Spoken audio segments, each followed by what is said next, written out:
where we discuss solutions to issues affecting black communities locally, nationally, and globally. With hosts Brother Escents Devine and Brother Ausar Amen, each and every Sunday right here on Oak 93.5.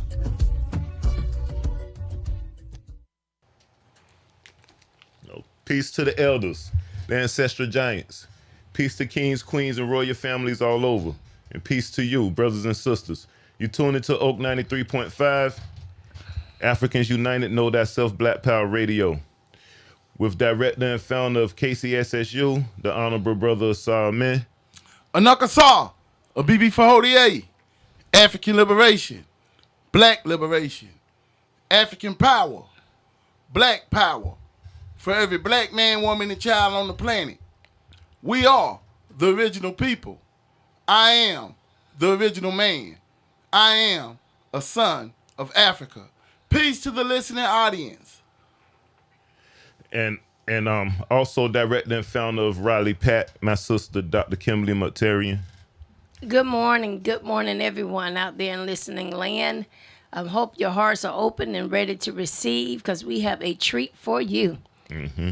And I'm your brother Escents Devine, and today's discussion would be on African deep thought, the philosophy of enlightenment, and the Great Awakening.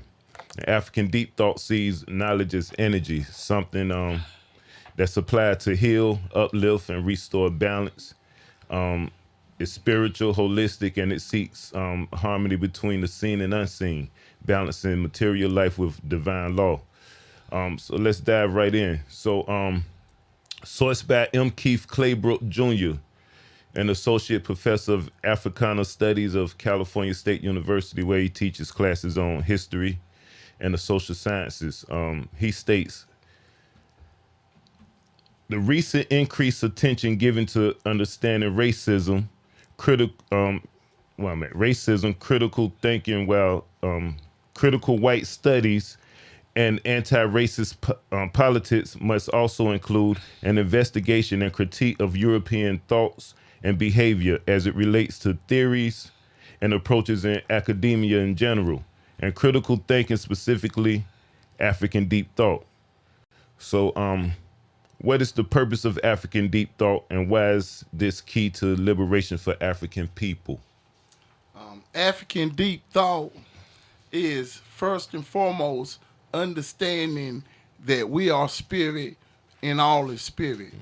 Mm-hmm. African deep thought is really understanding the values and principles and ethics that was put in place for us to follow thousands and thousands and thousands of years ago by our African ancestors who studied nature, studied the universe, studied, the animals, and, took attributes from the animals, basically, and were able to, apply, nature and the attributes, to their life, mm-hmm. what they would learn from, like, for one, Shu, which is the wind, Tefnut, which is the water, the elements of the universe, Geb, which is the ground, Nut, which is the sky, and basically, would use nature as a teaching tool, for the children in the whole community. So African deep thought is understanding, that we are spirit, and put in, behavior codes and codes of conduct in place to help guide us. And the foundation of this guidance is Mayat, right? Mm. And Mayat is the daughter of the Creator, right? And Mayat laid order throughout the universe, right? And order comes out of chaos, which is Isfit, right? So when we see chaos in the world, we understand, that when we're in African deep thought, that we are dealing with, Isfit, which is in a sense, the lower aspects of existence, like anger, hatred, jealousy, chaos, confusion, right? So African deep thought is when we understand these things and we apply, our ancestral teachings and how to bring order first and foremost to ourselves, right? And so in our teachings, the 10 virtues of an initiate, which is one of the first things that we teach, and with the children that we teach at KCSSU, we say the 10 principles of a student, right? We try to simplify it. And so within African deep thought, the first principle in the 10 virtues of an initiate is control your thoughts, right? And the second one is control your actions. But when we say control our thoughts, we teach that the thoughts are based off of Maya, which is truth, justice, righteousness, order, balance, harmony, reciprocity, right?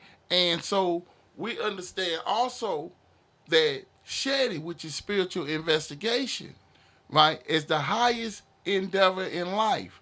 That's the second principle of Shetawat Netta. And Shetawat Netta is dealing with the mysteries, the secrets, creations of nature. Netta means nature, cosmic forces, creator, creation. So in the second principle, Shetawat Netta enjoins Shadi, spiritual investigation as the highest endeavor in life.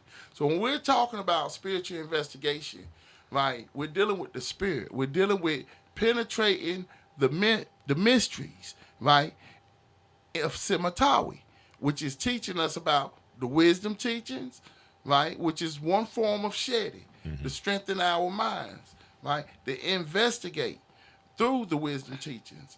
And then we have meditation, which is a very deep form of thinking, right? And we teach to always be in a constant state of meditation, regardless of what we're doing, right? So that our mind is lucid. So when we are investigating our spiritual essence, we're going into deep African thought, right? Also, deep African thought teaches us that, in our principles, the protection of the weak and oppressed, right? So how do we protect the weak and oppressed? And we understand, what's going on in the world today. And we understand that we of African descent are the ones who are being oppressed, which make us weak. So by studying the Shadi, spiritual investigation, it helps us to raise our consciousness, right? And we understand that consciousness can be used as power, right? So African deep thought is we saying Kofa. We go back in time and we learn what our ancestors put down for us. We also learn what has happened to us throughout history. And we deal with it from the 10th principle of the virtues of initiate. Have the ability to distinguish the real from the unreal, right? So when we are able to identify through deep meditation and deep studying who our actual enemies are and who have oppressed us, and then what we do in our African deep thought is we think of ways to first and foremost liberate our minds, unite as a people, and help to set a new world order in this world of true freedom, justice, and equality for all people, right? Regardless of, their race, nationality, ethical backgrounds. These are all teachings that our ancestors put down thousands and thousands of years ago when they said Shetawat Netta enjoins equality between all people. This is what our ancestors say. And Shetawat Netta enjoins the equality between men and women. So this right here teaches us that our ancestors were in deep thought thousands and thousands and thousands of years ago. And for us to go into deep thought, it's important. And there are many different forms of what we can think deeply on, right? But basically, for us as African people, liberation, independence, and power has got to be one of our top priorities, right? Because we've been affected so bad, right, by others using their critical thinking in a negative way to impact us, that we have to use our African deep thought in a way that's going to uplift us and bring justice to the world, brother. Yeah. So real quick, play a little devil's advocate on it, because I know you say upliftment of the spirit is and the mind and the spirit is very important. So what about when we're taught in this society to that the spirit is separated, the spirit that we need to be upholding is something, a separate entity from yourself. Yes, brother. That's a really, really good observation and question. Yes, we are taught to, and I should have stated this early, right? Because when we talking about African deep thought, we're talking about the spirit, and when we're talking about the spirit, we're talking about the knowledge of self. And the knowledge of self is the knowledge of the spirit, right? And that's why we always basically highlight that, in our conversations, right? But hoping that our brothers and sisters catch on that when we talk about the knowledge of self, we're talking about, many components. We're talking about, our history. We're talking about our culture. And we're talking about going back before 1619 or 1492, right? We're talking about going back thousands and thousands of years. And, one thing basically that, and this is important that I talked with my Jegna, Baba Akmo, shout out to Baba, and that was time, right? How we cannot let others control our time, right? Because now it says the year, 2025. Yeah. And we know that this planet has been here for about 4 billion years, something like that. So what happened and took place before 2,000 years? We can't let them mark time for us. Right? Or set us on a timetable, because then whoever controls the time controls the mind, right? And like Baba had taught me, if they can control your mind, they can control what? Your thoughts. Yes. And if they can control our thoughts, they can control what? Our actions. There you go. Right? So it's important for us when we say in Kofa to understand the value, right? Because what were we doing before 2,000 years? What were we doing before the invasions? Well, we were able to not only build pyramids, right, which is symbolic of spiritual consciousness and spiritual enlightenment, right? And our ancestors were mathematical geniuses, right? When they were able to understand, math, geometry, and to form perfect symmetry, right, and be off just a quarter of an inch, right? The mathematicians were extraordinary. Right. And not only that, the craftsmen, right? And then also they've been unable to figure out how they were able to lift those heavy stones and put them into place. Right? So African deep thought would teach us that our ancestors were on another level, like over 5,000 years ago, because it cannot even be duplicated today. So when we're talking about the spirit, right, and how the spirit is not only within us, but outside of us. The spirit is the breath of life, right? But yet the spirit is eternal.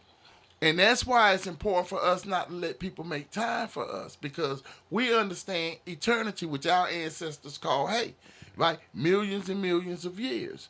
Right? And when we understand that we are spirit, we understand that we are eternal. That's why we can't let people control our time, right? And when we really understand that in the scope of eternity, the time that we've been over here and the time that we've been in the position we've been in as a people is a short period of time. But we still have to do the work. And that's why African deep thought is so important, because the world is full of chaos because of the way the African man, woman, and child has been treated, right? But we want to set the world in order, but the only way we're going to do that is through our highest and truest nature, which is a spiritual nature, and a nature of love. Right. And it's powerful. Right. So good deep thought, and deep thought, he said, it is important, but deep thought without action is just deep thought. So Dr. Kim, what actions can we take to put our thoughts of liberation, power, and justice in motion? Well, I think spirituality doesn't take a conversation. Spirituality it just is. Right. And so when you are confident in that spirituality, not arrogant, but confident, right, then there's not much that you have to say, because it rules from the inside out, not from the outside in. That's deep. And right so when we're looking at today's leaders, they're always having to fight from the outside. They're always yelling and getting no work done. And the work that they're doing always equates to violence and trying to solve violence. But spirituality does not create violence. Spirituality creates peace. And so the African-centered way is the peaceful way.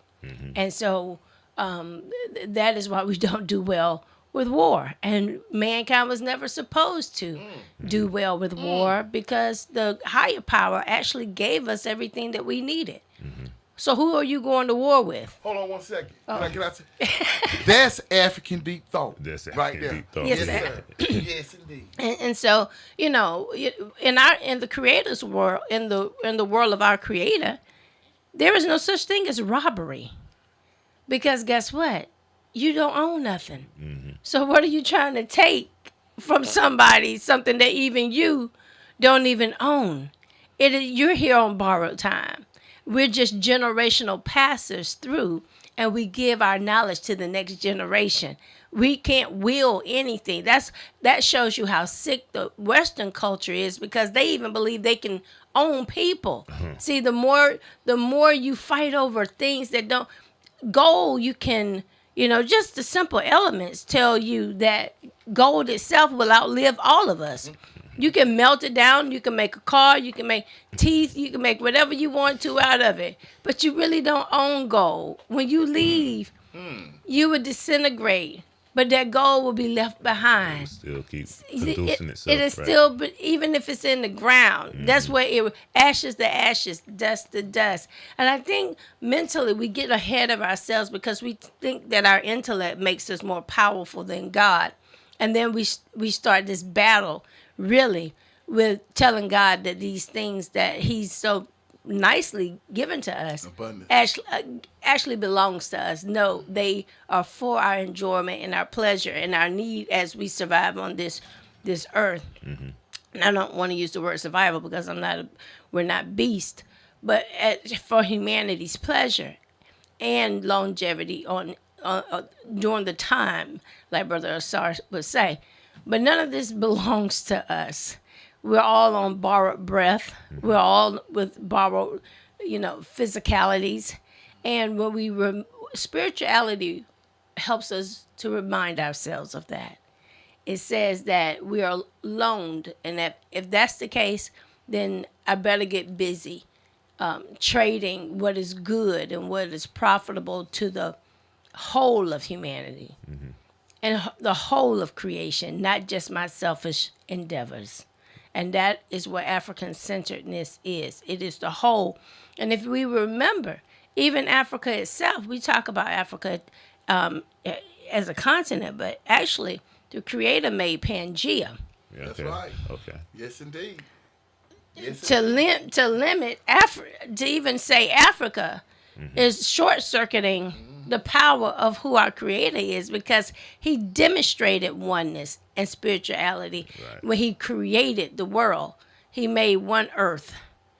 And of course, over time, it broke apart just like humanity. Over time, we migrated into different places. And so today here we are all confused and arguing about who's an immigrant and who's not, and who we're not going to feed and who we're not going to, as if the ground belongs to you. Like, how dare you see another and not feed them? That is so survivalistic. It's so beast-like, actually. And so African-centeredness is to return back to the original state of mind, which is the God-centered nature. Okay. That's Yeah, and if I may, I'd like to add on Please. to what Dr. Kim said, because she was right on point. And, one of our great philosophers, Ptah from the Fourth Dynasty, he said that what belongs to one belongs to another. Yes. Right. And he also stated, be fair in the distribution of goods, right? In order to share with one another, you know. And that's so important, because a lot of times, we'll think that, this belongs to me and I deserve this and things of that nature. Right. But like in our values and principles of Shetawat Netta, it states Shetawatneta enjoins the sharing of the resources. And I think it's important for us to understand that the Creator, right, made sure that Africa had an abundance of resources, Yes.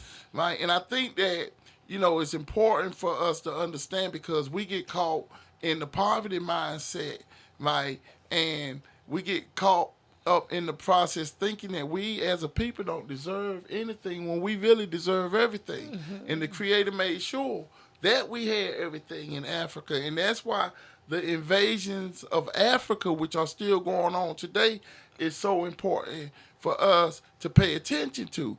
And that's why this conversation about African deep thought, we're going to have to get deep within our minds and our spirits Sure. to understand and know who we truly are as a people so that we can set the world in order Yes. again in a righteous manner. That's right. Because we're not trying to be a world power, right, to dominate people, That's right. but to be a world power so that there will be justice across the planet. Yes. Okay. That's Okay. good. That's right, good. Right. Absolutely. And I heard y'all mentioning a lot exploiting of the natural resources, but Well, to consume it, to Yeah. bring it unto yourself as if you own the resources, and then to not just distribute it, but charge or upcharge as if it's yours, and then tell somebody that, you know, it's inflation and scarcity, and use these words that the Creator never used but if you internally were balanced, you would not exploit nor overconsume any of the products or resources that are in the earth. Because guess what? African centeredness is first internal. And of course, I think America, and I don't want to get ahead of you and your questions because I know your brother Essence very well. Now I'm learning. But when we look at I don't want to say in comparison, but if we look at the nature of westernized civilization, it's always to ravage, to plummet, to pillage. And when resources are used as a form of war, I'm going to starve you out so I can have power. You know, I just don't believe that the Creator gave us weapons to hold people hostage, to starve people out, and to take his resources as if you know how to build a bull or a buffalo and starve out 15 million people. That it just doesn't happen that way. So then we have to go back. And, you know, when I think of Africa, I think of human. I think of the origins of man. right. That's what I think. Yeah. I think of the pattern of man for mankind, the origins of what we should be doing across the globe. Because whatever can help me should be able to help every human creature across the planet. And, you know, these institutions are more how to manage them in a way where, in Western civilization, is who has the biggest pot of money gets to say. But it never should be this way. And that's why we're looking at what we're looking at today, and I won't go too far into that, but who is actually pulling the strings? And it's the wealthy millionaires and billionaires. Tariffs, you know, that's not a country issue. That's a rich person's It's a personal issue. thing. Yes, a rich person's personal wealth to gain, because nobody, if you say you set up a country and your country is supposed to benefit its citizens, then there's no such thing as cuts to medical coverage. And you can't increase all medical coverage, you know, don't get me started, but, you know, there is no way that you can say you have citizens and you don't protect them. Right. And Dr. Kim right on it, because she knew I was going right down that road right there. Yeah. Because it sound like a lot of selfishness being talked about right now. Well, that comes from capitalism. And capitalism is exactly what I was about to say. Yes, and capitalism tells you can own. And ownership tells you that you can be selfish, look out for self. So it almost gives you a right. See, America is more what gives you a right, not what is righteous. See, African centeredness is more righteousness. That's exactly And, what it is. and Western civilization, and can you imagine how intertwined, how foolish we are looking at the very churches, quote unquote, who's supposed to be Christ. And if you look at the picture of Christ, when he ends up, he's on the cross dying to himself. From the day he supposedly got here to the day he ended, it was about self-denial. Trying to survive in America's westernized culture, that's hypocrisy. It doesn't work unless you want someone else to submit. See, we only use Christianity when we need other people to submit. That is how slavery lasted so long. We could exploit, we could rape, we could pillage, but then when I needed you to obey, I used Christianity. Okay, well, Brother Ausar had an interesting conversation on that same topic yesterday. We were speaking on it a little bit last night. You remember? About what? Just the little Christianity part she just mentioned. But can I say? Please, I got to add on to what she said. Right? yeah, Because Brother Ausar. she keep talking about all this raping and pillaging, right? And I remember when I was in boot camp in the Marine Corps, right? And when we would be running, this was the actual chant that they taught us. We're gonna rape, kill, pillage, and burn because we're animals. And I'm like 19 at the time, and I'm like, wow, that's the chant. This is something. Yeah, we're gonna rape, kill, pillage, and burn because we're animals. Simplify, Whoa. brother. Yeah. Simplify, brother. Yeah. This is my taxpayers' dollar saying protect who? Yes. They're gonna rape, kill, pillage because they're That's the animals. psychology of the military, Right. which gives you the Right. psychology of the government, Right. because they're teaching them to teach them, the young impressionable minds, that nothing is wrong with rape, killing, pillaging, and burning. So then by the time you get to West Point, and that's the upscale of your training if you want to become a military person. Actually, we know that to become president, a lot of times they say either you're a journalist or you're a lawyer or you come out of West Point. Well, then you shouldn't be surprised that your Supreme Court Kavanaugh, who was charged with raping, because it runs through the bloodstream of America. We shouldn't be surprised at the upper echelon of society here for the Epsteins and whomever you want to put on that list. But it's hereditary to westernized culture. And I'm not saying that there is no other cultures that rape and what have you, because that's a sinful nature. Right. But at the end of the day, when you almost brand yourself, when it's in the very, so on the front, because you scared me, Brother Kevin, with those words. Because when we send our young people off to war, our brothers, we're thinking that we're sending them to an upscaled, moral, protective class of people whose endeavor is to protect humanity, foreign and domestic. I think they say that you all swear to protect.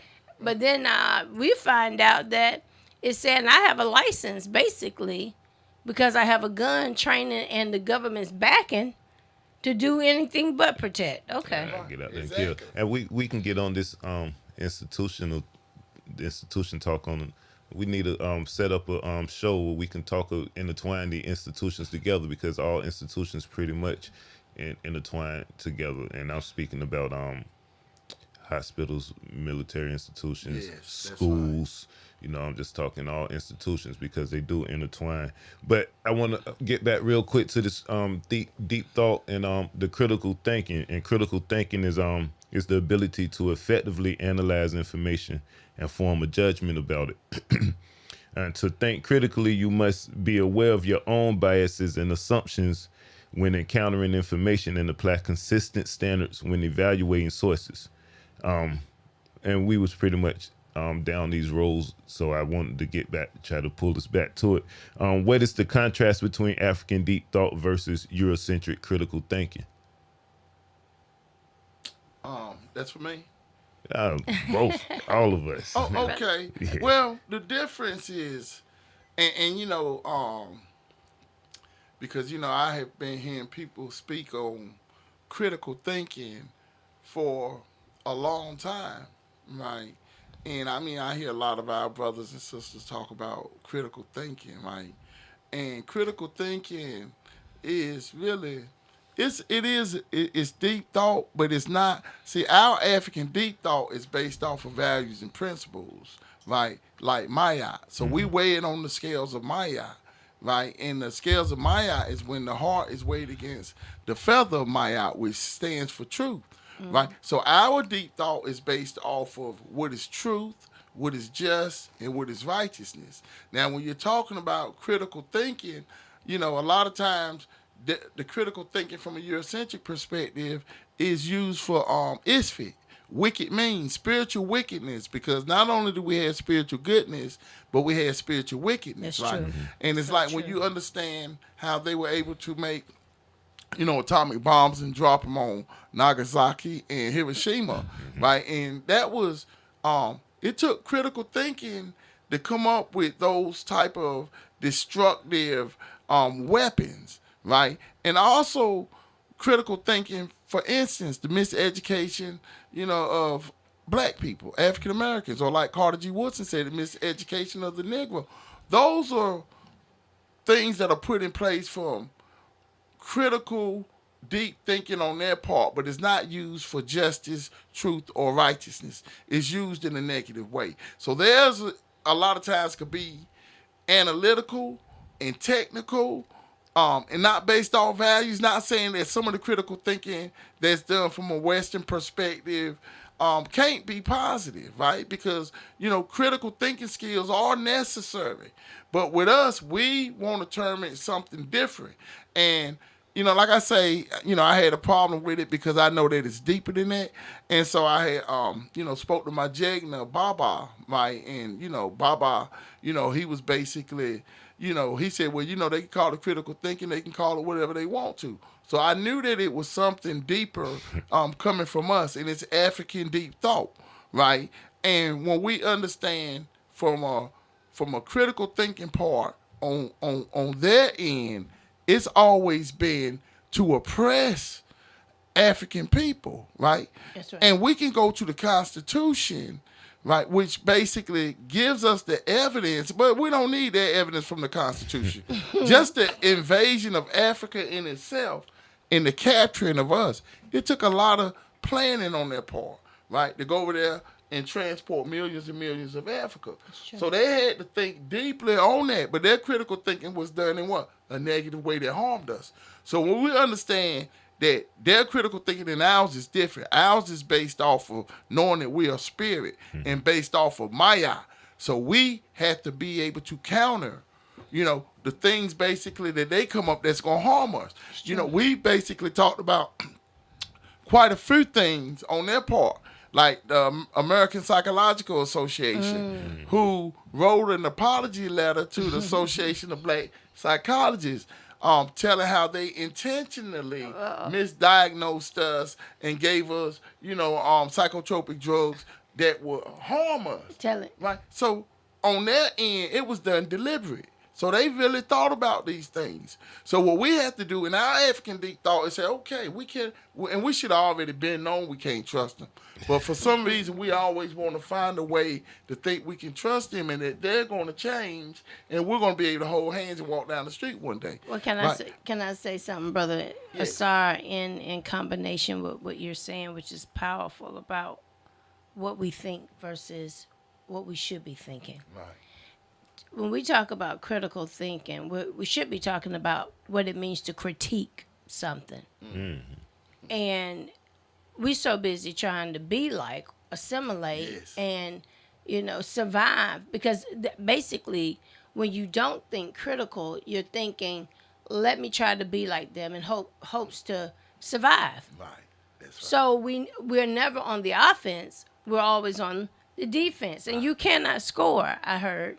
That's right. If you're not on the offense. Okay. And the reason why we're not making any progress is because if you're constantly in a position where you are never pushing the real thinking, critical thinking, or what should have been thought in the first place. See, they never got rebuked for their thoughts in the first place. Right. Indeed. So we're basically either assimilating with those thoughts, or we're actually becoming complicit, where we don't say anything. Right. So we don't rebuke them, like a child. A child does something because he thought about something first. And so we, as a parent, are supposed to rebuke that child. These are, when we look at the European behaviors, it's more like a child who can't be told no. Right. Ooh. No boundaries. No, they will invade anything and everything. Eat anything and everything. So nothing, you can't tell them no. The temper tantrums are absolutely deplorable. That in itself, you all out there in Radio Land or wherever, I know you've seen. Okay, come on. We have had 45, 47 presidents, Right. and we have never ran up to anybody's Capitol and kicked all the windows out and climbed the wall on the scaffold. The scaffold, I know is thin. I'm not an architect, but something tells me I shouldn't climb on the scaffold. Now, and no matter how ruthless our so-called gang members are, they never have come to a protest, open up their book bag, and take out a lynching kit in the middle of the day, let alone at night, and tell someone to lynch their vice president.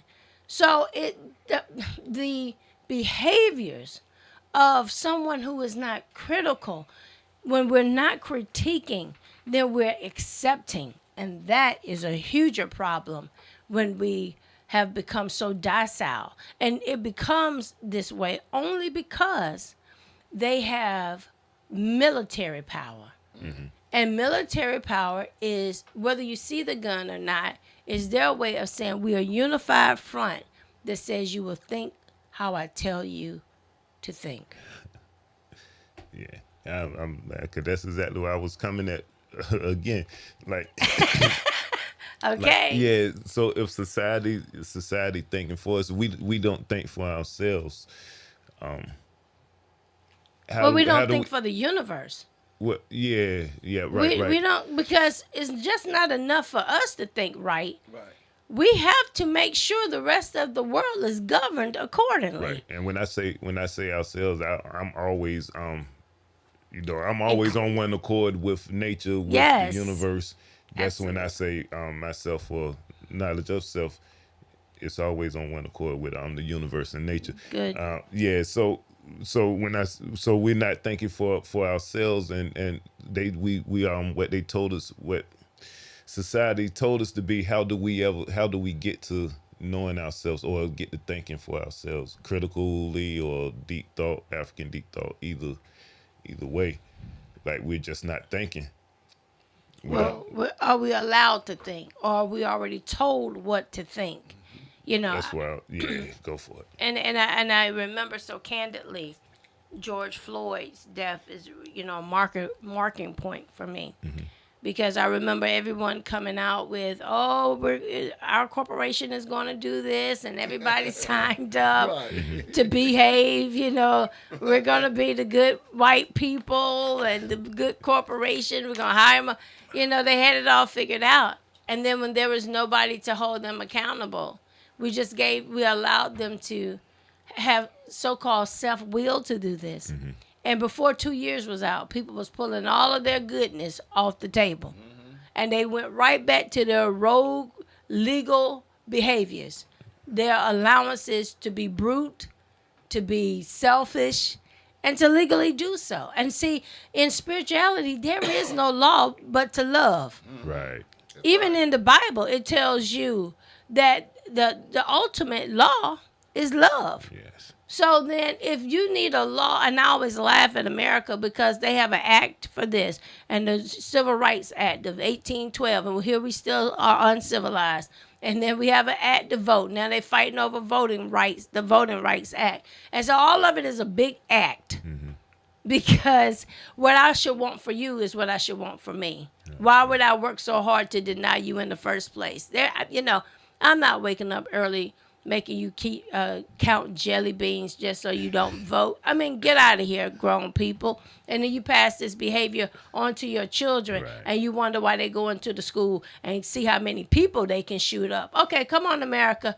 It is Dr. Kim's time to tell you it's time to clean up your act.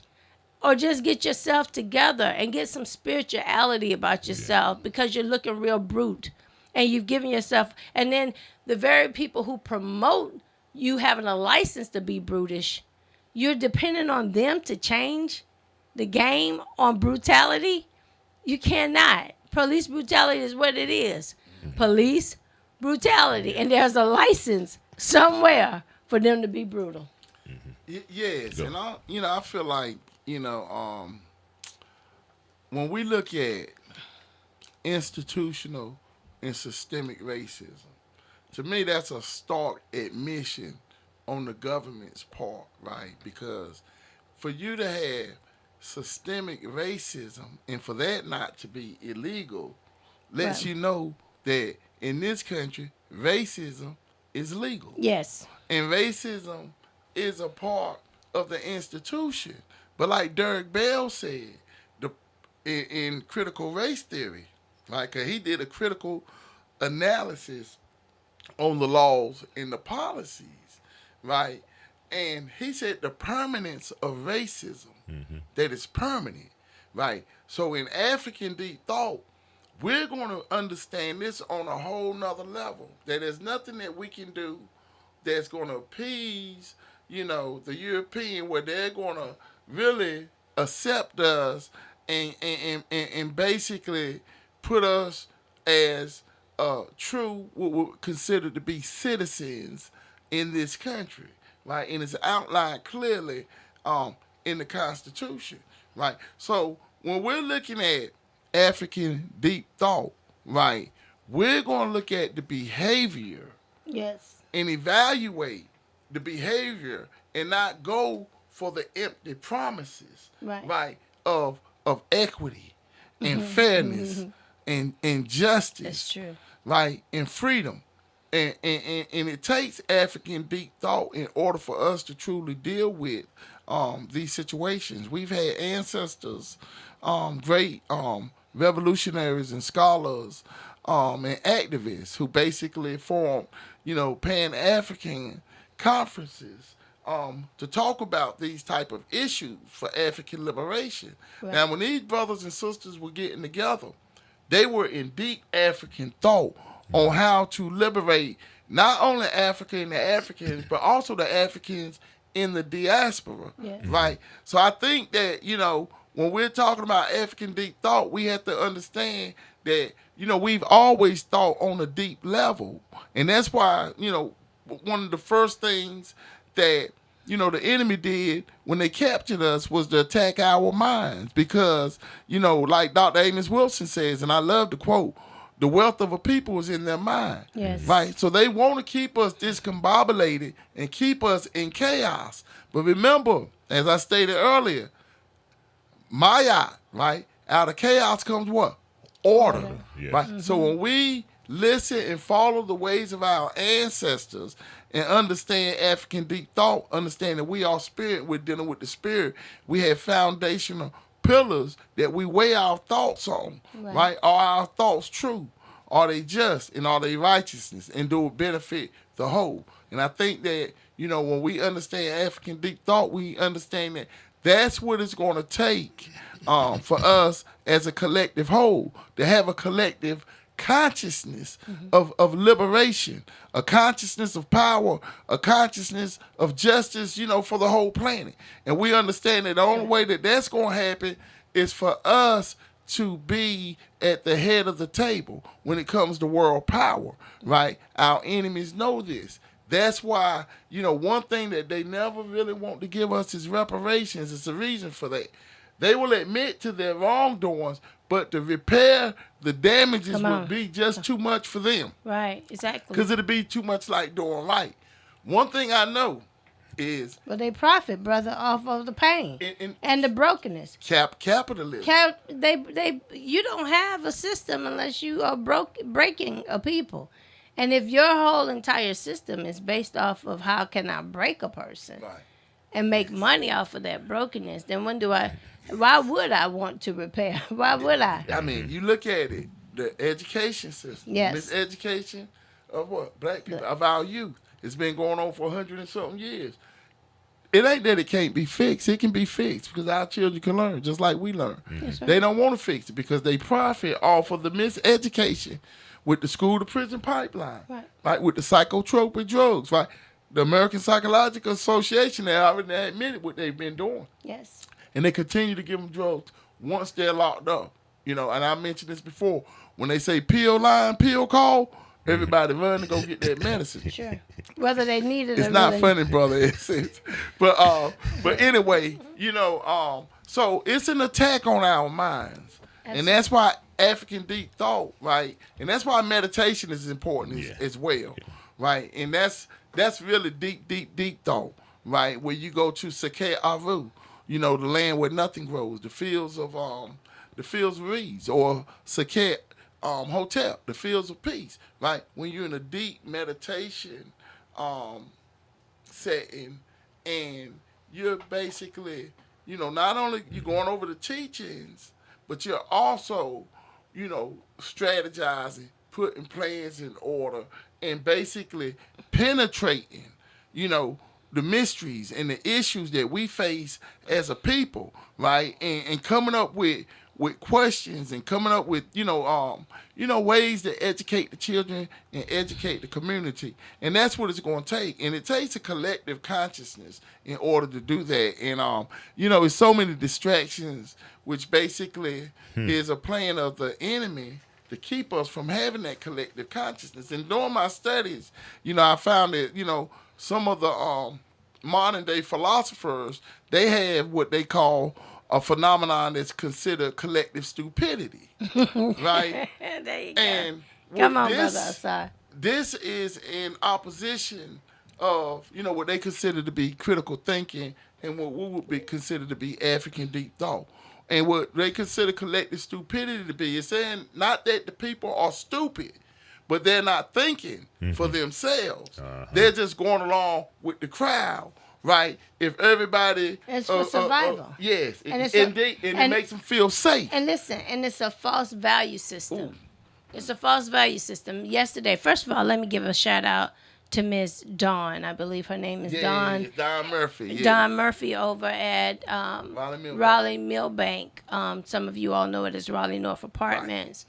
Right. But kudos to those who work in the field of humanity. However, the whole line, and of course, I was there a little late, but I saw, our people gather. Who I saw the majority of is what they call Wake County. Now, mind you, we're looking at an area of concentrated poverty, and they're bringing quote unquote resources. But when you say Wake, every time you say Wake, Wake was named after Margaret Wake. Margaret Wake was a slave owner. She is the slave owner wife to none other than Governor William Tryon. If you ever heard of Tryon Road or Tryon, North Carolina, he was a slave owner that his property exceeded North Carolina. So when we name our locations Wake County, we're basically upholding the legacy of slavery. So really what I saw when you pulled all the red tape and the cotton candy and the balloons and, dance music, what you see is a people that was really owed something from Wake County, the slave owner, and then you have to come back and look like you're doing a nice job of giving resources back. Well, how many of these children actually came from enslavement and you really owe them versus you trying to appease them with, little trinkets of survival kits? First of all, you don't pay me with the survival kit. You pay me what you owe me. That's a form of dignity. But that is how entrenched of not having critical thinking we have come. Because we don't know how to ask for what someone owes. We know how to get in a line, a single file line, and put our hand out with our number, our ration number, and, our government number. And it doesn't look it doesn't look as disrespectful when you have other black people from that county leading the charge. Again, because we pay you to remain collectively stupid. Okay, I'm sorry. Because if you was ignorant, then I would probably not have much to say. Right. I would just educate you and let you be on your way. Right. But we're already talking about so-called educated people. The people who are in these institutions are already so-called educated. Or are they? All right, Wake County, are they? Yeah. Or are they complicit? Because now they are the same people waiting on November the 1st to find out what's going to happen to their population's food stamps, SNAP benefits, as if you owe me that. You don't owe me SNAP. I know we're supposed to be talking about collective. We're supposed to be talking about deep thought, but guess what? That's a surface mentality. You are still a slave if you cannot think critical. Uh-huh. If you are not and slow the train down, and they've impacted the teachings and the indoctrination of being stupid and tap dancers instead of being critical. And telling you what we're going to have. Are we going to have a food truck or we're going to have hot dogs? That's your argument for a population that you defrauded for 277 years? Wow. And I don't care how many times they have the DEI, IED, social justice. Every month you can bring them all together and the word reparations never touch their lips. We're talking about black people. Yeah. We never say, do we want to, how do we do this? Let's have an inner thought. Let's have a strategy session. They're not allowed to think that way. No. Because you are never allowed to hold your oppressor accountable. That's the first part of critical thinking, is that accountability is the first part. See, when you go inside, that's a form of internalization, is a form of accountability. But you are not allowed to think for yourself in that cosmos. Come on. How can you hold yourself accountable when you're not even allowed to think individually? Right. So that in order for this system to work, you have to be collectively stupid. Okay, go on, Brother Kevin. I mean, you hit it right on the head, and, you really hit it on the head when they use our brothers and sisters against us and put them in positions like the Wake County manager, Wake County superintendent for Wake County Public Schools, be on the, Wake County School Board, county commissioner, city council, right? And our brothers and sisters, they're not thinking critically because, and I've spoken to all of them on numerous occasions. Yes, you have. And it's always that they can do nothing to help the black community, nothing to help the African community. They say it community. in that. Yes. Yeah, and they enjoy saying it, right? And these are, and me and Dr. Kim had a conversation about that. I think me and you too, Brother Escents, where a lot of times we understand who the true enemy is, right? Uh-huh. The white supremacists, right? Global Eurasian imperialism, right? But we also understand that our major roadblock to progress is our own brothers and sisters who get in positions and refuse to do anything to help black people, African Americans. Why do they refuse to do the right thing and bring justice to the community? Come on. Why is it that they refuse to discuss reparations, which they would be due reparations too? But I guess they feel like they got their reparations with their little position and the little income they got because it's little compared to what's owed to us, right?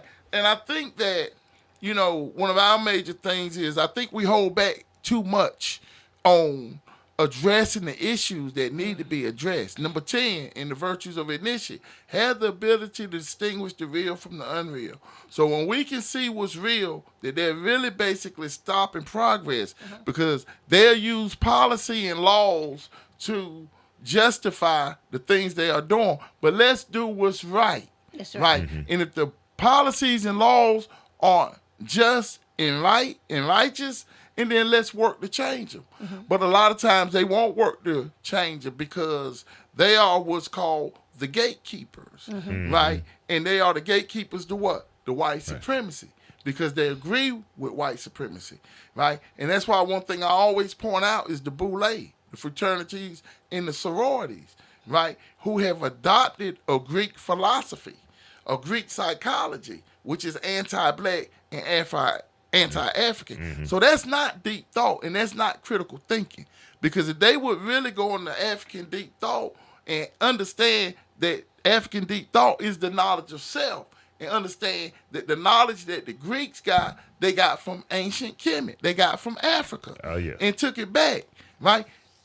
Stolen Legacy by George E.M. James. He was murdered shortly after the book was written in 1954. Where right? I got a copy of it. I recommend everybody to read Stolen Legacy, right? And I recommend for our brothers and sisters who are part of fraternities and sororities to see where the source of the information that they get came from, and go back and research and study what our ancient ancestors were able to put down, and you'll see that it's a lot higher in value to us as African people. Now, what's good for the Greeks is good for the Greeks, right? What's good for the Europeans, good for the Europeans. What's good for the Asians, good for the Asians. I ain't got nothing against no one. But what's good for Africa, right, is having an African-centered orientation in philosophy and psychology, and understanding African deep thought is dealing with the spirit and dealing with the highest values and principles known to man on this planet. They go back thousands and thousands and thousands of years ago. And we've had, plenty of great scholars who put in a lot of work, right, to bring us this type of information. Shout out to Linda Darton, our admin and the founding member of KCSSU, my research partner. And one thing she stated was that she see why they never wanted us to read, because she said just through reading she learns so much, and because my vision has gotten a little bad over the years, because of the bad water when I was in the Marine Corps. Linda, she reads a lot of material to me, so I had to really sharpen my ears to intake the information. Sure. But I understood what she was saying, right? As far as the importance of being able to read and take in information, right? And that's why when we really go into African deep thought, we understand that the Department of Education really don't want our children to read, because they don't want us to have a higher level of consciousness. Right. That's why they love reporting the dismal scores. And that's why we have to take it upon ourselves. The community organizations, Let's do it. the HBCUs like Shaw University. Shout out to Shaw University and Dr. Liverman. Yes. We will be returning over there in January with our students from KCSSU, so that we can work together, right, to teach the things that's going to be necessary to build us up, as a people, through using African deep thought and really understanding African deep thought, and also understanding critical thinking, and how a lot of times critical thinking is used against us. So we have to counter that with African deep thought. And Well, go ahead. Well, go ahead. Couple things y'all was saying. The people, the 10%ers, the 10%, that's 5% talk, y'all, excuse me. The 10% though, the people who do know the truth but refuse the bloodsuckers of the poor. Like we say, we expect them to, because they're a part of the institution or the system, and we talking that the system is built on racism, institutional and systemic racism. Are we expecting anything other than what they give us from them? I just, my philosophy is leave them be. Harriet Tubman had a gun with her because she knew everybody couldn't make it. But I almost wore but, that shirt. I have yeah. a shirt with Harriet with her guns. Right. Go right ahead. Well, bro. we got to throw our net out there. You know, like you Yeah. say, a lot of people, they're going to stay with what benefits them in the way that they've been taught. Some people are coming to their consciousness, right? Because, like myself, I came into my consciousness. People thought it wasn't no hope for me. I was, Yeah. was considered to be like a career criminal, you know, in and out of prison, in and out of jail. But when the right information came to me, I was able to transform myself. Well- And the same can be for our brothers and sisters who've been miseducated. Because they've been miseducated in one form, I was miseducated in another form, Yeah. thinking that the street life was the way Well, that's for what- the black man. That's what I was gonna say about that too. See, they criminalize you because they can, you know, the experiment we talk about, the experiment and studies they do on us. They Right. criminalize you, myself also. I'll talk about myself some, because they could see the spirit in us, the warrior spirit in us. Revolt, you know, we revolt or rebel. Yeah. Some others don't have that same. All right. Let me just talk about little quick facts on the Greeks real quick, because that stolen legacy. I still have that book also. Yes. Pythagoras. Yes. He studied in Kemet for more than 20 years under African priests, and the Pythagorean theorem was already known and applied in the Nile Valley architecture thousands of years prior to that. That's a mathematical formula, correct? Right. Right. Pythagorean theorem, exactly. Plato's concept of the soul and his allegory of the cave is Kemet teachings about the journey from ignorance to enlightenment.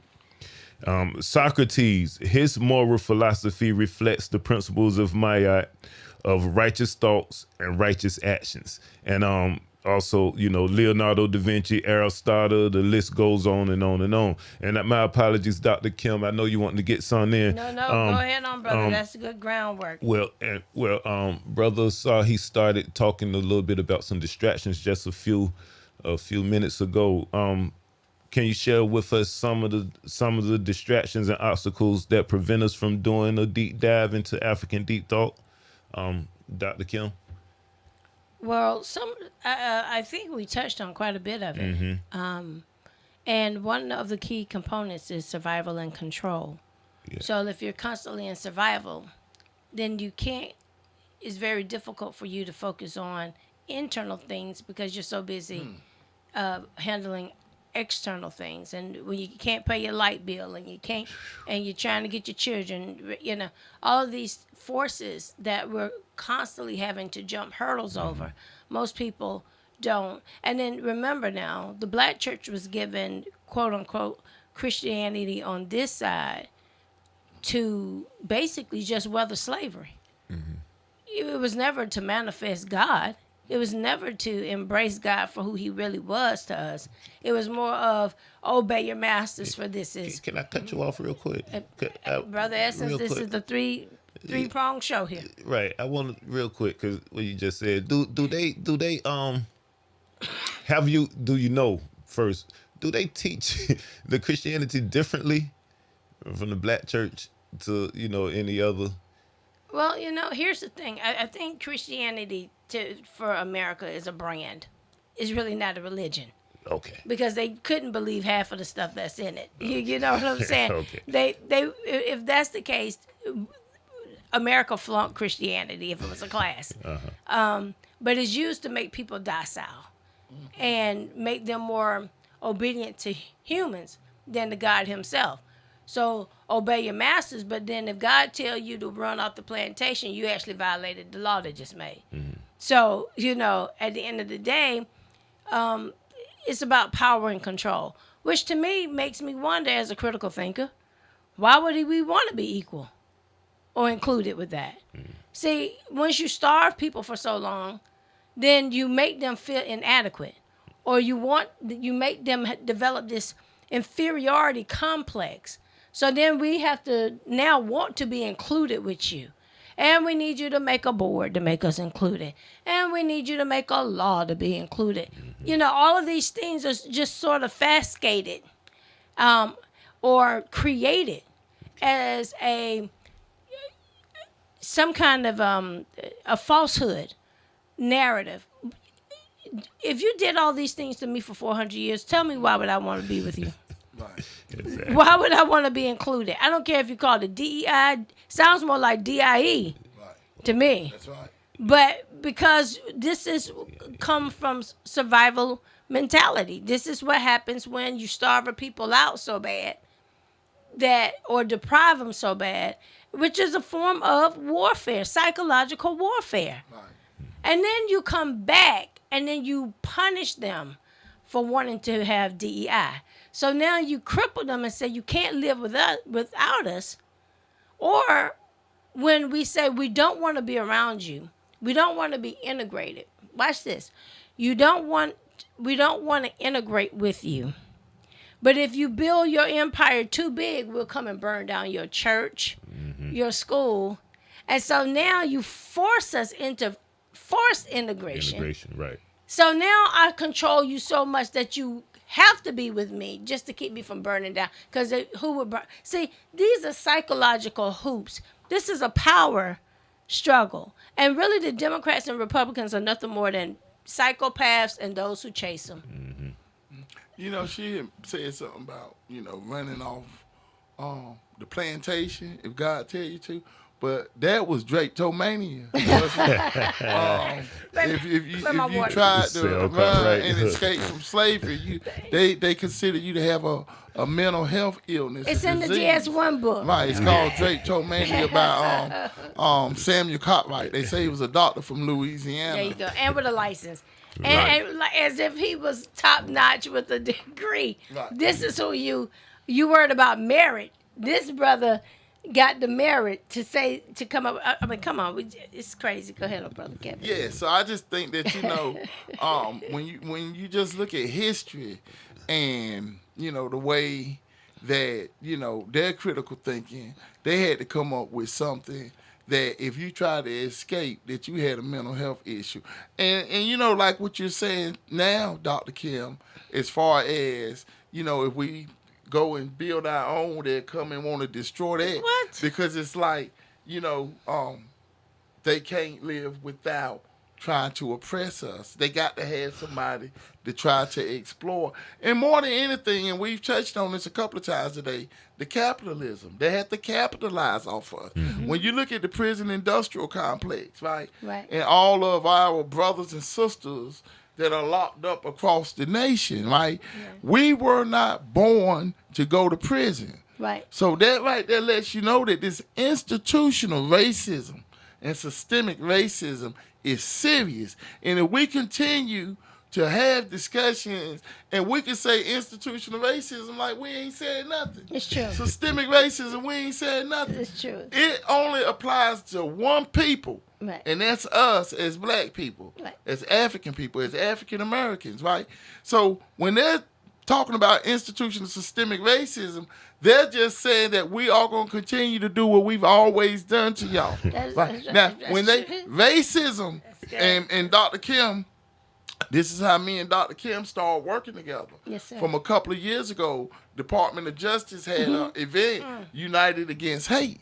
And the first hate crime was racism. Oh, boy. Come on.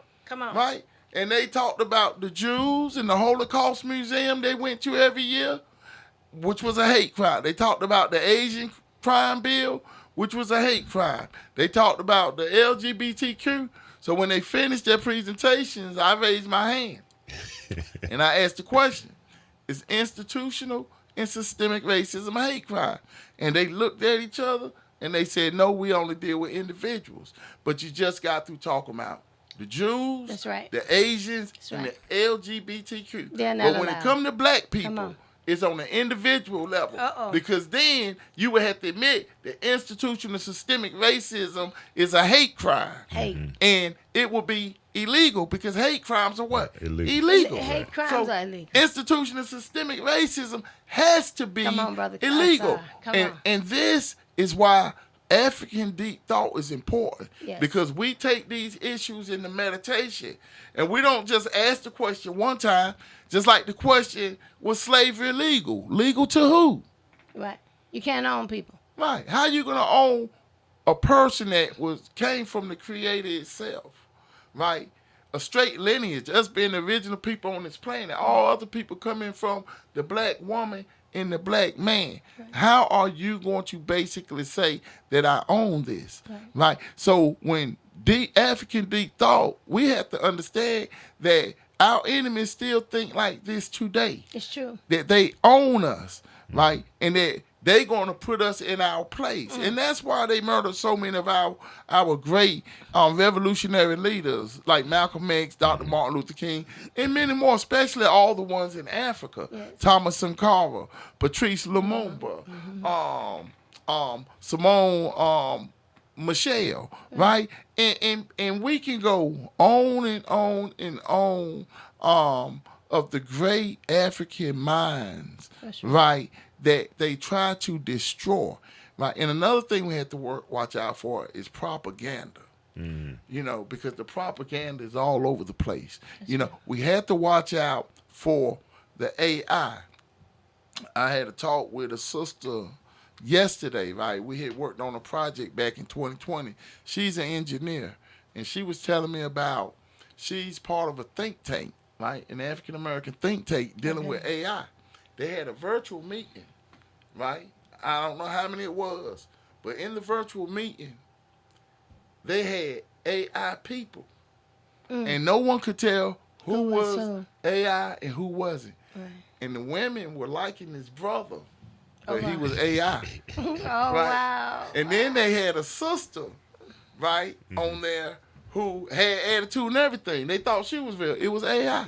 They couldn't tell who was real, who was not. And this is important for us to have think tanks like that, right? Because one thing that my Jagna, Baba Altman's been talking with me about years is we have to be able to tell what's real and what's not. Number 10 in our virtues, had the ability to distinguish the real from the unreal, right? Because they taking this AI to the next level, where now they have people thinking that AI is really people to confuse the mind, right? So we have to counter, especially in dealing with our children, because you know they so influenced through social media and technology these days, right?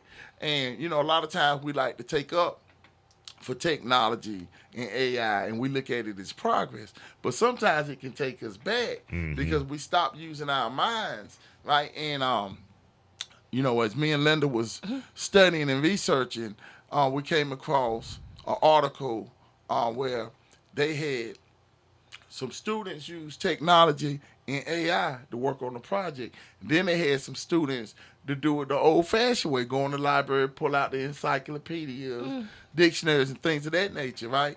And so then when they gave them the test and everything and quizzed them, the ones who did the actual manual work the old-fashioned way were able to retain more information than the ones who were able to use. So it's not always a benefit. No. It's always good to have to use your mind because human intelligence is higher than artificial intelligence. And that's why we have to really pay attention to what's real and what's not. Well, I think for the most part, when we start talking about, critical thinking, that plays a part because internally you can discern what's real and is your intuition. It's your intuition. That becomes the real nature of humanity, is how to discern. And then, this craving to even want more of this computerized or this fake way of living. That's why it's so important to be African-centered. And, reminding ourselves that, at the end of the day, the human mind is the most appreciated. I got to say this, because Dr. Kim just got me over here smiling today. Because, she is so African-centered, it don't make no sense. Oh, definitely. Right. She went straight to it in the teachings, right? Because, me, I'm going to talk about Baba Atmos, because he's a grandmaster teacher. And he was talking to me, this was just a couple of weeks ago about number 10, had the ability to distinguish the real from the unreal. Right. He said, intuition. And that's what Dr. Kim just and because when you have and that intuition, when you have that doubt, as soon as that doubt hits, that's right. Right, that's your intuition, and then you look. That's why and I had expressed this with Brother Escents, right? And I love President Ibrahim Traore of Burkina Faso, yes. Right. Captain Traore, great president. But every time I see something of him come up on social media, I don't look at it because I know a lot of it's AI and a lot of it's propaganda. Sure. And that's the intuition, right? So a lot of times it's like our resources, which are so important where we get our sources from, right? We have to make sure that the sources that we get this information are genuine and authentic. Absolutely. And, I think we're actually really, what we should be understanding is that the true nature of humanity is going back to its original foundation, and it is spirituality. Because guess what? After a while, the outside world would not be trusted with our own eyes. And so we were more spirit than we were natural in the first place. So when we pay too much attention to the natural, that is how we actually get snagged or we get trapped. The trap house is what we would call this cosmos, overly thinking from the outside versus inner peace, inner connectability. Because I tell you what, the older you become, the more wise you become, the less you need. Right. That's right. And see, we have to start training our children that the value system that has been given to them is one of always consume. The consumers is mostly your young people who want an iPhone 55, and tomorrow when they make the iPhone 56, They want that too. They want that too. They're willing to throw that away because it's always this thirst for the outside acceptation. They want to be accepted so much. But the older you become, the less you don't need to be accepted. So what we have to teach our young people are from day one, you are accepted. As a matter of fact, I don't even need you to accept me. The reason why westernized behaviors is so dangerous is because the truth of the matter is they haven't accepted themselves. Right. Yes. Yeah. That's the real issue. The real issue, they don't really have an issue with us. They have an issue with themselves. Now, let me say this. Right. The lack of melanin. Now, I'm what they would call black. If they never came over to where I was, they wouldn't have known I was black. You wouldn't have anything to be jealous over. Right. And when you came, you didn't come to understand my blackness. You came to take, strip, exploit the blackness without having a proper understanding or respect for. So you don't have that right to exploit. Man, I don't care what your Pope said on paper. That's right. Your king said on That's paper, right. your Right. decree and your charter. All those things are unnecessarily, they don't mean anything to the real human. That's right. And after a while, if you build your entire world off of that, and I think for us now, I think I don't want to call him by his name. I'm going to call him CK. Right. I won't call him by his name. Charlie Kirk. See, well, I gave him a new name. Right. Y'all want to hear the new Calvin name? Klein. I call him Calvin Klein Right. because he ain't nothing but a brand. Okay. Yeah. He one of America's brand that they wear to cleanse their conscience, and it's nothing but another form of cotton dressed up. Okay. And so once we just understand the true reality of what people represent, is sometimes they need a license to continue to kill, steal, and destroy, or to use rhetoric, or sociopathic underlying behaviors. Tactics. And so they'll use them in the form of someone just because they're intelligent, just like Drapetomania guy. Yeah. Drapetomania. All we Sam have to do Cartwright. is brand him and give him a license, and he could be one of he's looked upon as your higher elite of society. Right. And so you're never supposed to question that. So they will beat you and pass a law that says if you ever challenge anybody that we deem as society's fit, and then we have to push back to say, no, excuse me, that brand is unfit for anybody to wear, and we wouldn't even recommend that he wear that brand. And Dr. Kim is very African-centered, brother. So it's I understand that analogy so well, that CK analogy she just used. Like, wow, it made a lot of sense to me. So, and I ain't talking about like us in particular right here, right now, but are we ready to raise a generation? Yes.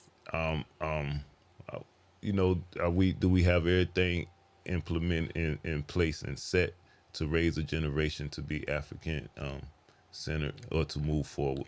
Absolutely. Absolutely. And Okay. because it's always been there, we're just gonna have to push beyond the fray. Yes.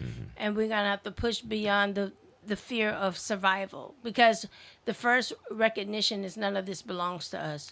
So we don't have to defend anything but the truth of it, because it don't belong to us. It belongs to the Creator, and we give honor to give it back by being great distributors. And That's I right. think That's that's, we are only as good as our stewardship. That's exactly right. And even, in our simplest scientific examples, again, my greatest lesson is the apple. And if the Creator gave me an apple, he really didn't give me something to eat. He gave me something to distribute. So if I open up the apple, there are at least 3 to 4 other seeds. And that seed I can plant to make sure it comes up with the apple tree so that no one starves. That's why it's illegal to have robbery, because the Creator never made anything so that one person would ever starve, but that all would eat. That's right. Abundance. And if he gave us that if he started that origin of pattern in Africa, then I don't know what everybody else have built, but it's obviously the wrong pattern for humanity. I understand that analogy very well. So, brother, so you wanna? Well, yes, I just want to say that, That's you know, good.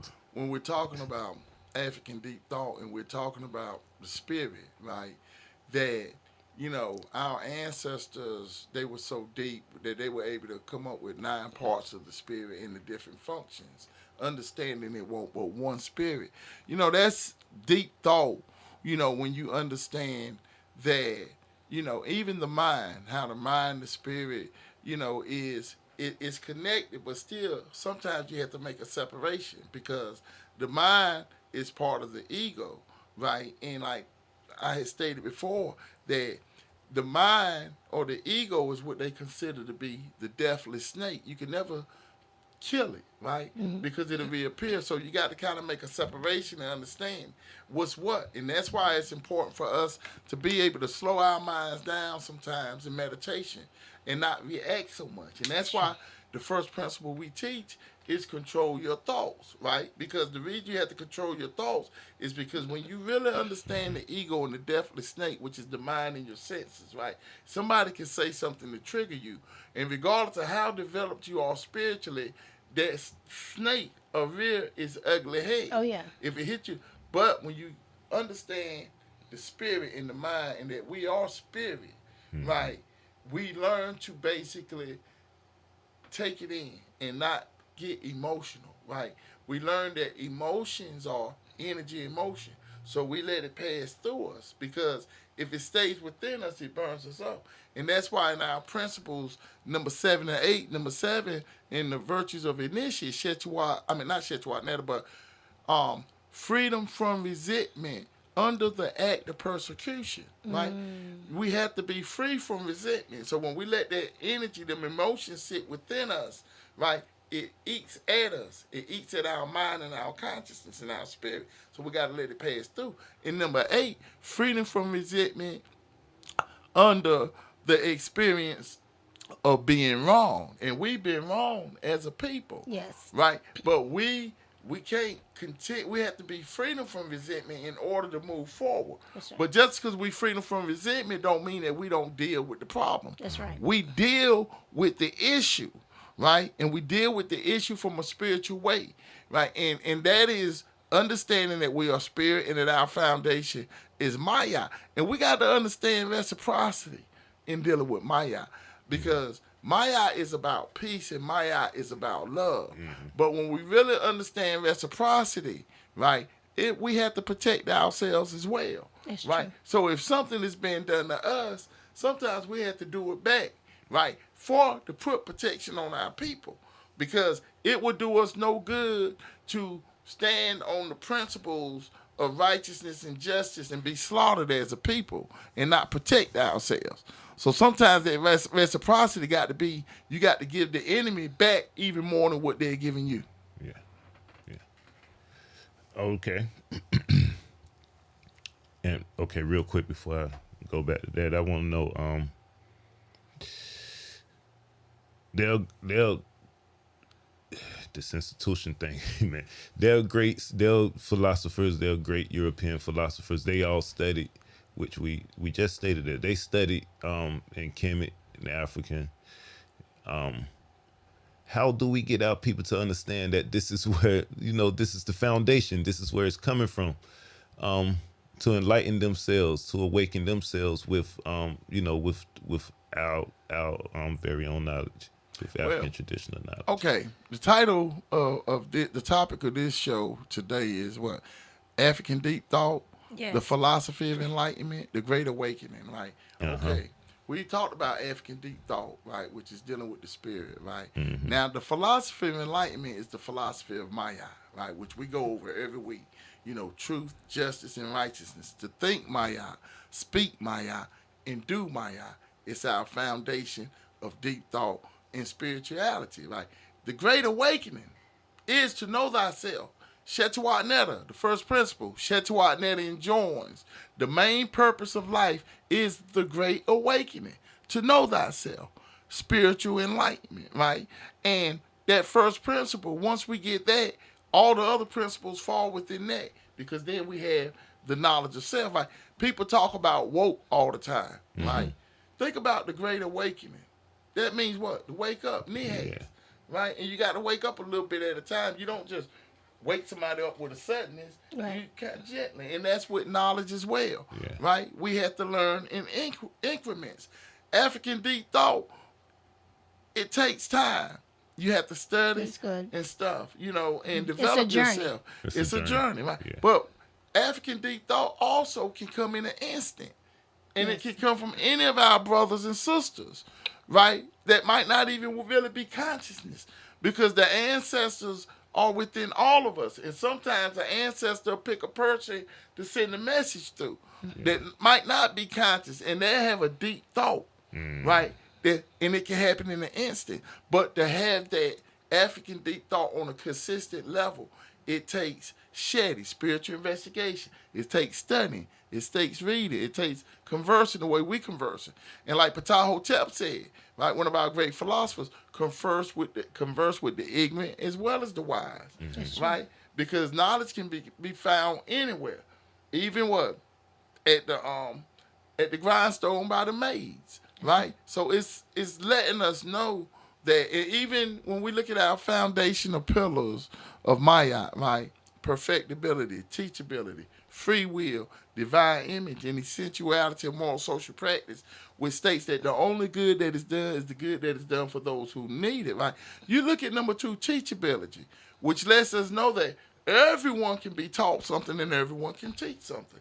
So that lets us know that we have to work together as a collective whole and have a collective consciousness of truth, justice, and righteousness. Well, let me say this, and I totally agree. What I'd like to say, if we start from just a simple place of rebirth, we have to first of all come to the acknowledgement that we are worthy. Okay. We are worthy of life. We're worthy of quality of life. And we're not worthy to give life or give someone our economy or give away all of our goods. But we're worthy to exchange. We are a gift. And I think because when you say, how do we get to that place where we take on these Afrocentric thinking skills? We have to first of all dismantle the lies. It's almost like taking off the wrong clothing at the wrong. You come to a party, but you have on the wrong attire. And mentally, we've been dressed with the wrong attire and sent out into the world to be mocked and ridiculed. Right. And so now we have to stop. Because you can't really change until you stop. You first have to do an about face. I think Brother Kevin would know about that. You're going to have to, first of all, take control of your mind. And I think that's the military side of this, is that you're first going to have to arrest your own mind and take control of your own mind. Because right now, who's in control is somebody else, always feeding you something, always feeding you a lie, you know, and then giving you the gadgets to look at, you know, giving you the vehicles for which they can funnel the lie through, whether it's through education and through institutions and through, you know, not only do they provide the lie, but they give you the mechanisms for the lie to come through. They will give you a job to pay you to keep lying. So we all have to arrest the lie. And the lie is only as good as you comply. Now, if you stop complying, you automatically resist, and resist is good. Yes. Resistance is good because your body even has a natural mechanism that says, if it is not good for my stomach, I will immediately, through nature, spew it back out. We have learned how to absorb and how to ingest and become one with the lie. And we do not have any reflexes or any vaccinations or immunizations where we reject the lie because we're so full of trying to survive. And so it is time now that our people do some self-reflection. What are we seeing? Is it really justice? You know, I go back to January 6th because this is my favorite of all wars. I love January the 6th. When they went in broad daylight, they didn't even invite me to come to the January the 6th jump off in Washington, D.C. And when you see these people running to the Capitol, Brother Escents saying, Dr. Kim, what event did you miss? I go to D.C. often, but I didn't get invited for that for some reason. But I'll tell you what, when you see people in broad daylight climb on top of each other to kick out the windows of the Capitol building, Right. and you can't find a policeman hardly nowhere to arrest nobody. You know, I didn't say go through the door. I'm talking about kick out the windows of the Capitol building. Do you understand the words coming out my mouth? I have seen an officer get shot in Raleigh, and 5 law enforcement agencies come from all over. Yeah, oh yeah. Okay, wait a minute. I'm going to say it again. I have seen an RPD officer, you know, he's living. But when it happened, they shut down Wake Med Hospital. 5 and 6 other agencies from all over came to be a part of this person's life. But here you are. If you kick in the Capitol of the United States of America building, you can't get the National Guard. You got, you know. I got a question. Why is an officer's life more important. valuable than a regular citizen's life? Brother Ausar, now listen, hold on, Brother Ausar, because remember, we're talking about propaganda. We're talking about, you know, we're talking about, and don't get me wrong, I do believe in giving honor to whom honor is due, but if we're going to go by the context of the Bible, it said, let the greatest amongst you serve. Now, in the economy of God, whoever's highest is really the lowest. Because in God, he made himself low so that we can be lifted up. Okay. Versus there is a dyslexia in the way America teaches honor. So they put people who are so-called of the elite status, and that's why we're in trouble today. Because those with money is who is revered, or those. Yes. So you stuck with somebody for 4 years who don't pay taxes, don't care how other people eat, you know, because you got it twisted. You got it twisted that those who have money are to be more revered, and that in itself is the wrong concept. Yes. I'm sorry. I know you don't want to look at a crackhead and say, this person that's on drugs. And I want to say crackhead because drugs is drugs to me. You can be addicted off Tylenol if you let yourself go there. But at the end of the day, look at how we treat the lower of society. And it was never supposed to be that way.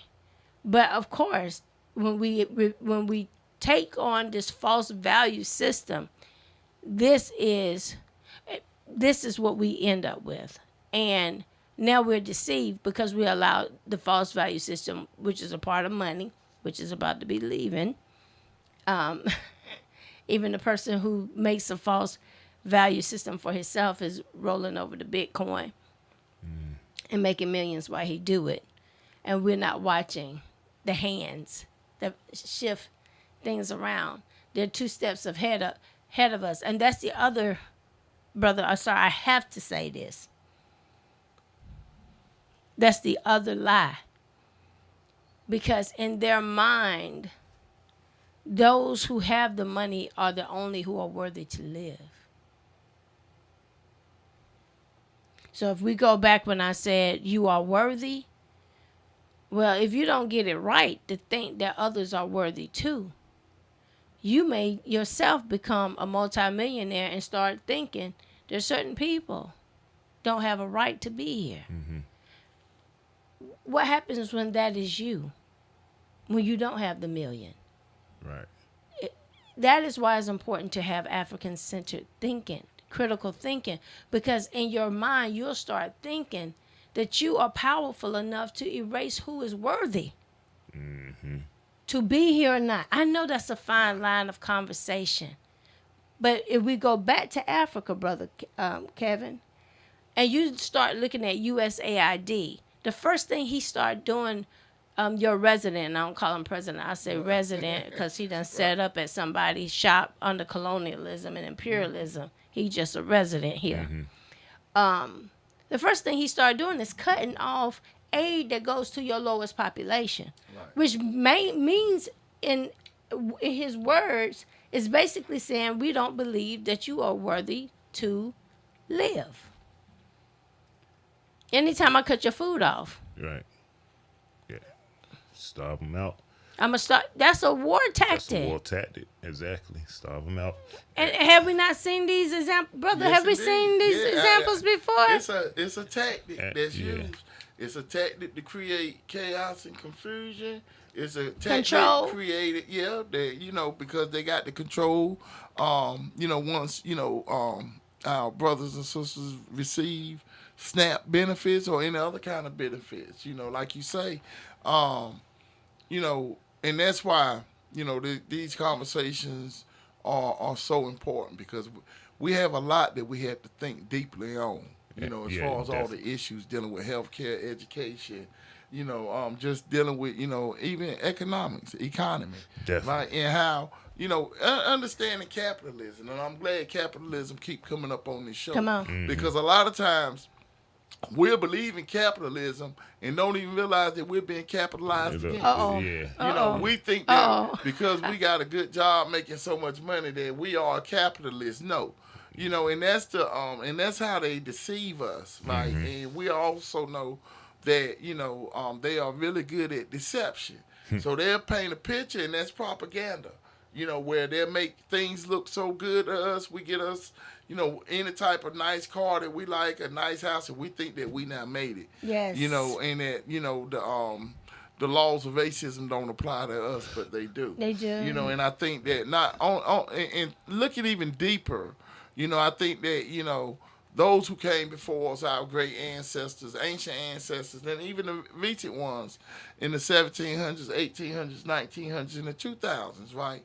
They've been putting in a lot of work, in the liberation movement, and we have to continue to work, And I feel like, we have to be, very creative, within our minds, right? In order to come up with solutions for our brothers and sisters so that we can truly dismantle global Eurasian imperialism. Come on. Truly dismantle white supremacy. If you dismantle that, you ain't got to worry about institutional and systemic racism. Absolutely, I agree. Right. That's and it powerful. has to be done on a global level, right? And that's understanding how. That's why it's so important for us to stay connected and be connected to Africa. Because we got to understand where we came from. They came to Africa and got us. So we have a direct connection to the motherland where we're from. Like I had stated a couple of weeks ago from one of our greats, Kwame Nkrumah, the president of Ghana, the first president of Ghana. He said, I am not Africa because I was born in Africa, but I'm Africa because Africa was born in me. Okay, Brother Kevin, and I'm I going to think have to stop that's important for us to understand. Brother Right. Kevin, I'm going to have to stop you. So then, again, we're not just talking about a physical location. We're talking about a mindset. Oh. Right, that's right. Because That's right. whatever we're worthy of there is also Now, that's worthy. African deep thought. Yeah. It is worthy. And it reminds me of, and I know you brothers remember the movie, The Black Panther, the original one that came out. Right. And then the argument was, do we let Wakanda out to the rest of the people? With all of our wonderful, they were bestowed with certain gifts from the Father, like vibranium, I think. Right, that's right. And they Something had certain things that the rest of the world didn't have, but it had the ability to heal on a whole nother level. So then, of course, we're the motherland, but the mother is connected to everybody across the world, That's across right. the globe. So guess what? We don't fear. See, and the other thing is they teach us how to fear the way they fear. Right. They impose fear, and then we live in this form of fear. So then we clam up and don't do nothing, And then once we become, or we become, or do something successful, then it's, oh, you are the first black, and then they want to get, they start over sensationalizing. No, hun, if you left us alone, you wouldn't have the first black. You would have all of us in multiple. Right? We are not the first anything. We are the original, and so those are things that they sort of capitalize in their propaganda. And there we go, wanting to be recognized on a platform that we actually live in. Not, you can't make me ascend to a place. You can't give me a trophy or make me a trophy because I belong to the people. Yeah. Over here on this soil, y'all they keep us chasing what they call it the bag. Yes. Nowadays, so that's a major good. distraction right there. And sometimes it's needed, it's necessary. They overcharge for water, they overcharge for you electricity and stuff. So you got to get it. Yes, brother. I'm glad you stated that about the bag, right? Which is collective stupidity, right? It's just like our brothers and sisters who running around talking about why in this and why in that. Collective stupidity. Right? Because now we're putting a target on our young brothers and sisters by calling them YNs. Young niggas. We're not niggas. We need to understand that. We act like when we call each other nigga that we're saying something great. It's like it's trendy to be ignorant, and we have to get away from that. Right. It's like it's a problem for us to have any type of intelligence or to go to intelligence. It's like a lot of time we want, when we get out of school and graduate, we don't want to, we say, oh, now I ain't got to learn no more. And the reason why we don't want to learn is because of what they're teaching. They're not teaching anything of value. But when we understand the knowledge of self, right, and we start studying on that level, we understand we're not YNs. And for the older brothers and sisters out there, we need to be ashamed of ourselves. Yes. You know what I mean? Because as we get older, we're supposed to get wiser. Right. Absolutely. So why would we put a target on our young brothers and sisters? And let me say this, brother, and I'll give you some other, that's a powerful example, but I'm looking at this struggle that our very own sister Jasmine Crockett in Congress is battling. And it's one thing for her to battle, I don't want to call it white superiority, but white inferiority, because they fear a black woman being this strong and intelligent. So kudos to our representative, not just for Texas, but she represents humanity. Yes, indeed. And we're very proud of you, our dear sister. But when we get coon shucking, jiving, tap dancing entertainers who are louder than the average woman to start trying to tell us how to talk and how to talk to massa right, and how kind we should be, as long as she would have been some female rapper talking about WAP and dropping it, you never gonna hear this sports entertainer say one word. You talking about Stephen A. Smith? Oh, why do you do this, brother Kevin? Jesus, don't you see the sheet of paper that says, please don't? I'm not reading. Again, as long as you're talking about how wet yourself is and how many men and how much money you can beat them out of, and come on, and you don't know who your baby daddy is, you're never going to hear this entertainer say nothing. But if you become intelligent and have your own mind and speak truth to power, then he has a whole segment. That's all I'm gonna say on that. He was there, that's to create confusion, and that's why they pay him the big bucks, right? Is to tap dance and to be a coon, right? And to counter any type of unity, any type of movement of unification amongst black people. Like you say, the sister is strong, and she's strong. She's outspoken and she's confident. Right, and she's right. Yeah, without a doubt, and she really, like you say, she's a voice for humanity. Yes, not just Texas. So they're going to always use black people against black people. Absolutely, because then they'll say, well, it ain't racism coming from their own. But I think they call that meritorious manumission, where they reward you for turning other black people in to the industry. Manumission. Okay, right. Yes, indeed. I digress. Well, we all digressing now because this is that sad time. Here we go again. Brother Escents having to part ways. We were just getting started. Y'all just getting into it, getting excited, and I'm a little bit past time, so I'm gonna go quick with it, and I just want to make a reiterate a point real quick because I said it in the intro. We want to balance the material life and divine law need to be balanced. That's good because illusional things will pass away, and I'm meaning your cars, your houses, your clothes, the bag you chasing. Those are illusional things. Those are material things. They will pass away. It's not truth. Truth would be here forever. So, first of all, find the truth within yourself, and move on from there. That divine love, that divine law, and remember, proper education always corrects error. Good job. And thanks. First of all, thank you to Dr. Kim and Brother Ausar. It's always a pleasure for me. I'm always learning. I'm always, I love it. Proper education always corrects error, brothers. Peace. Peace.